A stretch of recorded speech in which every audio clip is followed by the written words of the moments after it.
sunburn.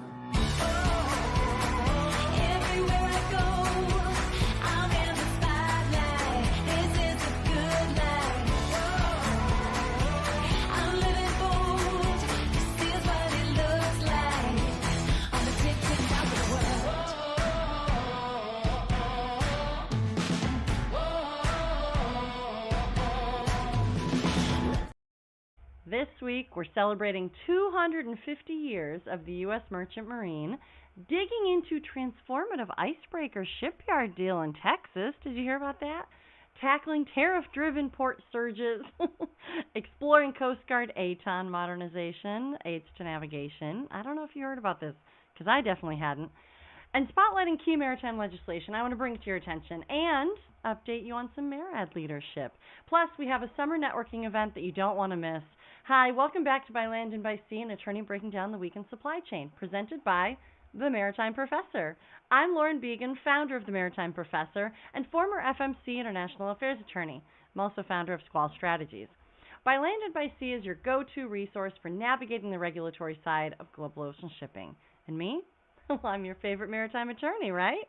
I'm here to walk you through both ocean transport and surface transport topics in the wild world of supply chain. As always, the guidance here is general and for informational purposes only. It should not be construed to be legal advice, and there is no attorney-client privilege created by this video or this podcast. If you need an attorney, contact an attorney. This is plain language maritime, created so that anybody, not just lawyers or industry insiders, can understand what's happening in the world of supply chain. Let's dive into this week's episode because, as you know, ocean shipping moves the world. All right, story number one. U.S. Merchant Marine turns 250 years old. On June 12th, which was yesterday, the United States marked the 250th anniversary of the U.S. Merchant Marine. And I'd say marked. We celebrated National Maritime Day a few weeks ago, last month in May. There were certainly LinkedIn posts of the U.S. Merchant Marine birthday, anniversary, but gosh, for the 300th, we got to go bigger. There are very large 250th birthday anniversaries happening for all facets of United States generally, right? We're coming into a very pivotal year in 1776 to 2025, but this one came in like a lamb. Although should be praised and should be really showcased as being a wonderful milestone for this world, for this country. I'm getting off scripts here. So since this milestone traces back to 1775, that's when the Continental Congress authorized the first maritime operations to support the Revolutionary War, and thus began the U.S. Merchant Marine. Since then, U.S. merchant mariners have served as the logistical backbone of American trade and the important backbone of military readiness, delivering troops and supplies in every major conflict from World War II to Operation Iraqi Freedom, while also keeping commercial cargo moving in peacetime. In World War II alone, over 6,000 merchant mariners lost their lives, suffering the highest casualty rate of any U.S. service. The Merchant Marines has operated in close connection with the Navy, often without the recognition or benefits granted to traditional armed forces. Today, the U.S. Merchant Marine plays a dual role, both in commercial and strategic. Commercially, delivering goods across the United States and international trade routes, and strategically providing sea lift capability to the Department of Defense through programs like the Maritime Security Program and the Ready Reserve Force. MSP is the Maritime Security Program. This anniversary is more than just a number, right? It's a reminder, and an important reminder, that shipping is a matter of national security. I keep saying this. Maritime security is national security. National security is maritime security. When we saw Mike Waltz elevated to the National Security Council before all of the January 20th appointments came in, that signaled to me that this administration saw that maritime security is national security. And as global competition grows and supply chain risks escalate, investing in the Merchant Marine means ensuring the U.S. can project economic and military power when it matters most. Whether it's moving humanitarian aid, military hardware, or everyday goods, the Merchant Marine keeps America connected. And this week, they deserve that spotlight. So that's why we started off the show with the 250th anniversary of the Merchant Mariners. All right, story number two. Did you hear about this? Texas shipyard deal could jumpstart U.S. icebreaker program. So a new development out of Texas could mark a turning point for the U.S. icebreaker landscape. According to reporting by the Wall Street Journal, Davie Shipbuilding, which is a major Canadian shipbuilder known for its experience in Arctic vessel construction, is in advanced talks to acquire shipyard facilities in Galveston and Port Arthur, Texas. This deal, estimated at approximately, I think I heard $1 billion, would create a U.S.-based hub for building heavy icebreakers, filling a long-standing gap, and this is certainly a gap in American maritime capability by not having reliable, I guess is probably the right way that I would say it, heavy icebreakers. We have two major icebreakers. We certainly have more than that, but these heavy icebreakers are usually in and out of dry dock. We have one that we use a lot, but it's either way, this is woefully overdue. This is something that we've needed for a long time, this reinvigoration of the icebreaker fleet. All of our commercial shipbuilding, certainly, but this icebreaker fleet that's going to ultimately support U.S. Coast Guard and just really support maritime generally. So Davie has partnered with VARD, a subsidiary of an Italian company, to design and build the Polar Icebreaker program for Canada, and has expressed its intent to bring that industrial model stateside to the United States. If finalized, this would help modernize Gulf Coast shipyard infrastructure, would create an estimated 4,000 American jobs, and would probably, very importantly, almost most importantly, position the U.S. to build Arctic-class ships domestically rather than outsourcing it, which would then support both the U.S. Navy, but importantly the U.S. Coast Guard, polar fleet ambitions, and polar fleet operations. This is something that I've heard quite a bit is needed. I used to do some Arctic law work. This is something that, like I said, woefully overdue, as many of our maritime needs are right now. But look, we're moving forward, right? We're getting a shipbuilding fleet. They're coming to Texas. It's a little silly, comical, I guess I should say, having icebreakers coming out of one of our most southern areas, but I love it, right? They can go from the warm temperatures of Texas all the way up to the Arctic and get to work, right? Like I said, the U.S. currently lags behind global Arctic powers. Particularly, Russia operates over 40 icebreakers, while the U.S., like I said, just has these two aging heavy-duty icebreakers. The Coast Guard's Polar Security Cutter program has faced years of delay, and this is where we really are interested in making sure that our U.S. icebreaking capacity is increased so that we can support our missions, right? This potential U.S.-Canadian shipbuilding collaboration could give the U.S. its first serious foothold in domestic Arctic vessel production. It's not just about national defense, but it certainly is partially about national defense. It's about industrial revitalization, job creation, and geopolitical competitiveness. It also underscores the growing bipartisan interest in restoring U.S. shipbuilding through strength, particularly as we continue to look to bolster sea lift capabilities and compete in strategic maritime regions. So, again, all great things. Shipbuilding and Arctic shipbuilding in the United States seems like we're getting there. I don't want to say we're back, but we're getting there. All right, story number 3. U.S. ports are bracing for record summer surge. So retailers and importers are front-loading inventory. That's what's being reported as the U.S. is bracing for record-breaking summer import surge. And it all kind of is tying around the tariffs, right? This maybe wasn't so surprising once we started to see some of the tariffs be applied. So after the Trump administration's April tariff announcements, significant tariffs on a range of Chinese imports and Chinese vessels, right, arriving at the U.S., or proposals for such, has triggered really a flood of shipments. At first, we weren't sure what was going to happen. We saw shipments drop off. Now what the National Retail Federation and Hackett Associates and ports and terminals and kind of, it feels like there's a growing concern about a summer surge or a import surge happening over the next month or two.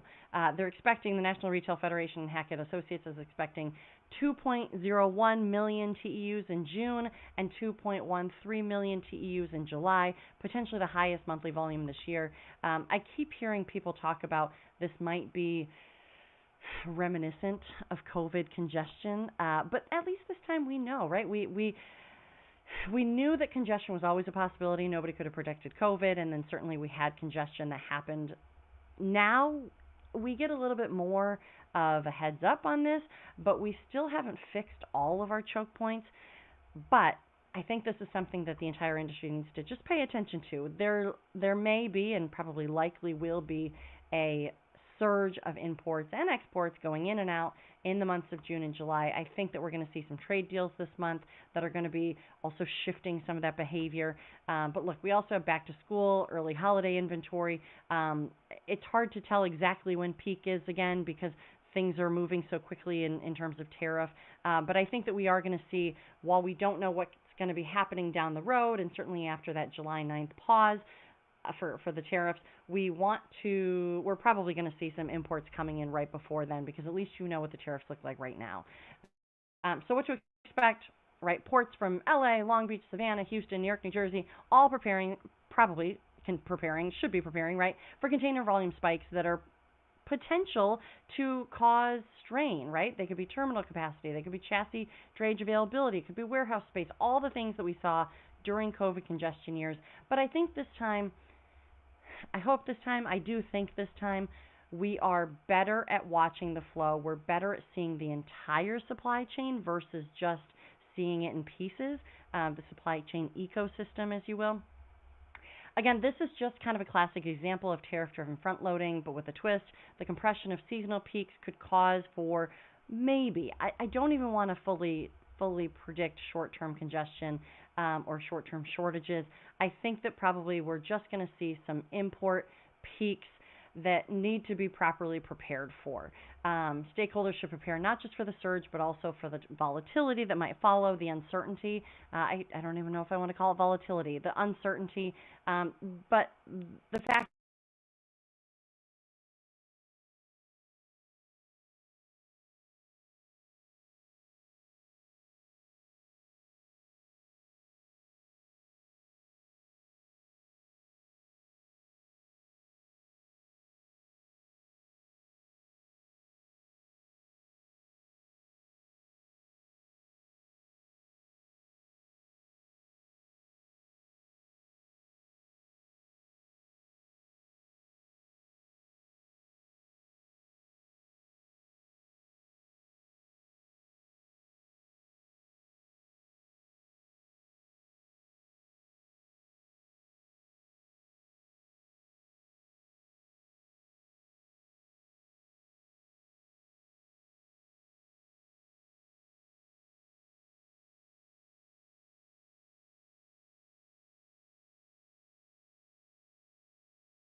All right, looks like I might be having a little bit of technical difficulties. Apologies for the delay here. I'm back.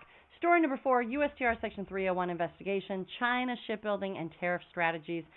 So what's happening here? The Office of the U.S. Trade Representative continues its Section 301 investigation into China's dominance in global maritime manufacturing, specifically targeting state subsidies and industrial policies revolving around shipbuilding, certainly, but it looks like port equipment, vessel operations are all coming under this as well. Unlike previous Section 301 actions focused on consumer goods, this action zeroes in on China's strategic control of shipbuilding capacity. We've talked about this before, right? The U.S. is now proposing potential port fees on vessels that are Chinese built and or Chinese operated. A major shift. We started with a very significant $1 million per port port fee. It's since been reduced, kind of aligned more toward more of a penalty on on Chinese built and or Chinese operated vessels and companies. But this investigation stems from petitions that really arguing that this China state support has distorted market conditions and weakened the U.S. maritime industrial base. So what's happening? There is an open call for comments right now. USTR recently issued a proposed modification. They're asking for comments. It closes up. It's a quick 30-day comment period. They're asking for, and the way that I read it, is comments specifically around their proposal on Maritime Security Program vessels, shifting car equivalent units to net tons. I will say in the summary of the proposal, it seems like they're talking about simply that, right? They want feedback on the Maritime Security Program, MSP vessels, shifting the way that the fee might be structured from the car equivalent units to net tons. When you actually get down to the request for comments, it almost seems to suggest that they are asking for comments on all fees that kind of flow around net tons, not just the Maritime Security Program vessels. So I think that it's still targeted. I think that what they're looking for is a specific response on these MSP vessels and how they're car equivalent units to net tons. But it's hard to say. And honestly, if you have something to say here, throw your comments in. I mean, it's best to provide comments and maybe expand too far on what you should have been commenting on than probably not commenting what you should, right? So, not legal advice, just educational conversation here. They are also looking at removing language suspending export licenses. So this was originally included in Annex 4 of the prior Section 301. This seems to, again, same thing. When they talk about it in the proposal, they talk about it as areas of concern related to U.S. LNG sector. However, once it gets down to the proposed request for comments, it seems to be a little bit expanded. Either way, if you have anything to do with MSP vessels or car equivalent units or net tons or exporting, particularly if you're exporting LNG sector, but kind of export licenses generally, you might want to take a look.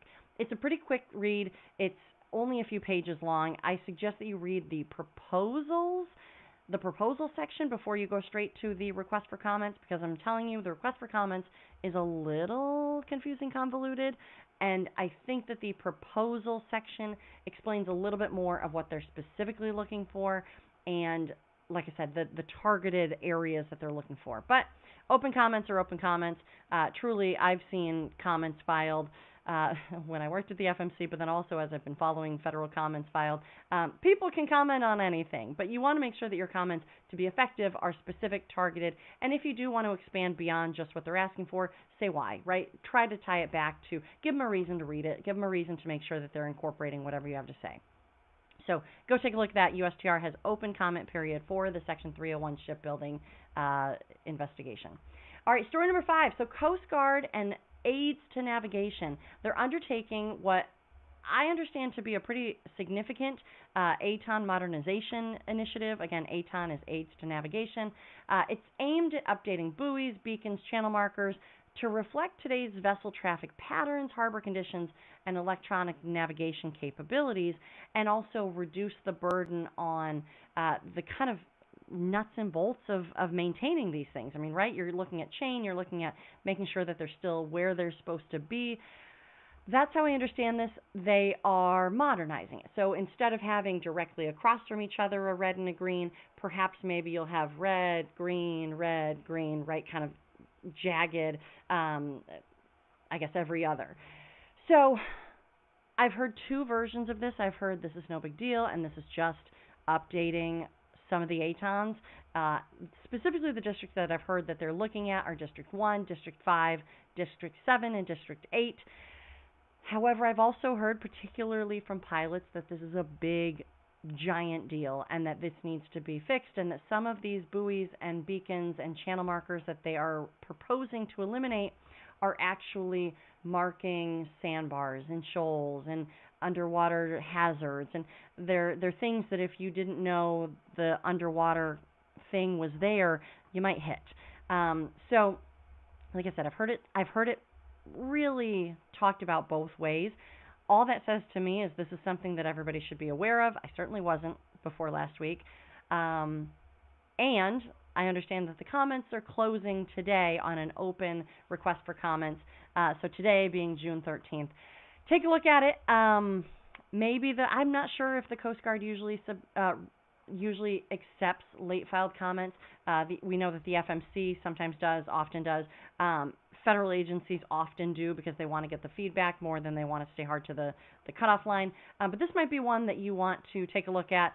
And if you do have comments, I believe some pilot associations are submitting comments on this, but if you do have comments, take a look. If you're in any of those districts, right, District 1, 5, 7, or 8, or really any district, try to engage with your leadership in those districts and see, or work with your harbor safety committee, see if there's things that are concerning about this modernization. Maybe it's just modernization, right? Maybe it's just simply cleaning it up, making sure that it's a little more streamlined. Like I said, I've certainly heard it talked about that way as well, but this is something that is worth taking a look at. So these changes could reflect evolving realities, right? These could just be modernization efforts. This was started a few years ago, as I understand it. This comment period has been open for quite a while, but I bring this up because I hadn't heard about it. And infrastructure of safe navigation is important, and I've also heard it mentioned once you lose it, you might lose it forever. So that's something that is worth paying attention to if any of these ATONs are things that you use or you find helpful. All right, story number 6, legislative and MARAD watch. So there's a couple bills that are moving that I want to bring your attention to that I think are important, and just the fact that they're moving is also important. So 3 bills and then some leadership updates over at MARAD. So HR 252, Secure Our Ports. This is a bill that would block future Chinese investment in U.S. port infrastructure. The bill would not apply retroactively to existing Chinese investments that have already undergone federal review. This would just be future looking. An earlier version of this bill could have potentially disrupted several U.S. terminals with minority Chinese ownership. I get that the theme is, USA above all and anybody but China, it feels like. But look, for things that are kind of already vetted and already in the process, it's going to take a little bit of time to decouple. So it's, I think that this is interesting that it's looking not retroactively but forward facing. Perhaps we might see more movement later on retroactive, but for the time being, that's what we're looking at, is a forward-facing bill as part of a broader policy push to reduce strategic dependence on China while avoiding unnecessary disruptions to port and cargo operations. It seems like, at least for this moment, they might have gotten this balance right, where they are forward-looking, let's stop for the forward, and then the retroactive, perhaps they'll come back to that with a more precise scalpel, is what we've been hearing, right? They kind of go forward with a chainsaw sometimes and scalpel on the retroactive. So we'll see what happens here, but this is Secure Our Ports Act in the House. So we also have the Maritime Supply Chain Security Act, HR 2390. This authorizes federal PIDP, so the Port Infrastructure Development Program, the grants to be used for replacing Chinese origin software and port equipment, particularly on ship-to-shore cranes. We've heard a lot about this LogInc. This is the logistics platform already banned in some U.S. port systems for security concerns. This is a platform, a Chinese platform. This bill focuses on eliminating potential vulnerabilities tied to systems like LogInc. This is something that I think, as we continue to move forward in cybersecurity in the maritime sector, it's going to continue to be a top priority in port infrastructure, and this bill helps protect ports and helps them secure funding to replace or upgrade legacy systems, right? Because you have these ship-to-shore cranes, you can't just turn them off because you need the ship-to-shore crane, but this will help update and make those fixes. I don't think it's a lack of interest of the ports to update their systems. They just need the financing to help do that, and that's partly what this bill will do. So the Maritime Supply Chain Security Act, HR 2390. And then the last one that I wanted to bring to your attention is the American Cargo for American Ships Act. This is kind of like the Ships Act, Ships for America Act. They all kind of have this America Ships. So this one's American Cargo for American Ships Act. This is HR 2035. So this expands cargo preference laws by requiring that all cargo procured, furnished, or financed by the Department of Transportation be carried on U.S.-owned commercial vessels. So currently, I believe that's about 50% requirement. So this takes it up to 100% requirement for all this cargo procured, furnished, financed. So this is all the cargo preference stuff that comes out of Department of Transportation, MARAD, to be actually moved on U.S.-owned commercial vessels. So this builds on longstanding cargo preference for U.S. flagged ships. The goal is to reverse the decline in U.S. flagging vessels and promote investment in American maritime capacity. I've often said on this episode, and just if you talk to me in real life out there, I think it's a three-legged stool. I think that we've seen a lot of movement with this administration on shipbuilding. I think the next thing we're going to be looking at is maritime workforce development, revitalization, attraction, retention, all of the things around maritime workforce. But then the third piece of that stool, and a very important required third leg of that stool, is cargo. So this is getting to U.S. Cargo preference cargo, so cargo that's already kind of designated as something that has cargo preference to it. But then also I think what we're going to have to see, and probably what we will start seeing, is commercial cargo also being incentivized to move on U.S. flag fleet. And maybe that comes as a incentivization of U.S. intended imports being shipped on U.S. flag, which might be a little bit more expensive in the interim, but what if you were to get a tariff waiver or a trade waiver or a tax break or something along those lines? That's actually something that MTNAC, the Maritime Transportation System National Advisory Committee, that was one of their recommendations in the recent charter, was some sort of an incentive to ship on U.S. flag fleet. Because what that would do would create a economic engine that would then run the ships, that would then also house and host all of the mariners that we need, right? If we have ships, we need somebody to work them, and if we have a ship with working mariners, we need something to ship on it. Otherwise, it's just going to sit there. So it's a three-legged stool, and it's super important. But I think that this bill, this American Cargo for American Ships Act, will start to move the needle, but we need that economic engine to keep it going. All right, here's the MARAD update. Sang Yi, who currently serves, is just named, so he's been, let me start over. Sang Yi has been named as the Deputy Maritime Administrator just recently, but he's also recently been named to be the actual acting administrator of MARAD. So he is a graduate of the U.S. Merchant Marine Academy. He's a naval reservist. He's a former congressional investigator and policy staffer. His appointment brings continuity to MARAD leadership, and we have been needing a leader in this MARAD role since the change of administration. Here we are, June 13th, so what's that, almost 5 months since we had the change of administration. And for a administration that is so focused on maritime, for us to not have a maritime administrator, I think that this is fantastic that we have somebody at least acting in this role. From what I understand, this does nothing to the nomination of Steve Carmel. I think he is still moving forward. All reports seem to be that his nomination will continue to move forward. But we have now Sang Yi serving as Deputy Maritime Administrator, serving in that role as his kind of official role, but now he is acting administrator. You can stay acting for a while. In recent history, we've had maritime administrators be acting for up to a year. Hopefully it doesn't take that long, but this is key and important because now we have a leader within the Maritime Administration who can start making decisions and start moving forward and moving the needle on the administration's efforts in maritime initiatives. So here we go. We got MARAD. We got an acting administrator. I'm going to be watching MARAD to see where he takes this. All right, the last thing that we're going to be covering today, WISTA, Women's International Shipping and Trading Association. You may have heard of it. It's an NGO that has been recognized by the IMO, the International Maritime Organization. It's a worldwide organization that has branches in pretty much all countries, but certainly the U.S. We have WISTA USA, and then even within USA, we have regional chapters. So my local regional chapter, WISTA New England, is hosting a summer polo event. If you happen to be in the New England area, we are going to be attending on Saturday, June 28th, Newport versus Boston. It's a rivalry match. It's going to be in Portsmouth, Rhode Island. We have reserved a private cabana for WISTA. We're hoping that this really turns into one of the best maritime networking opportunities happening in the New England area.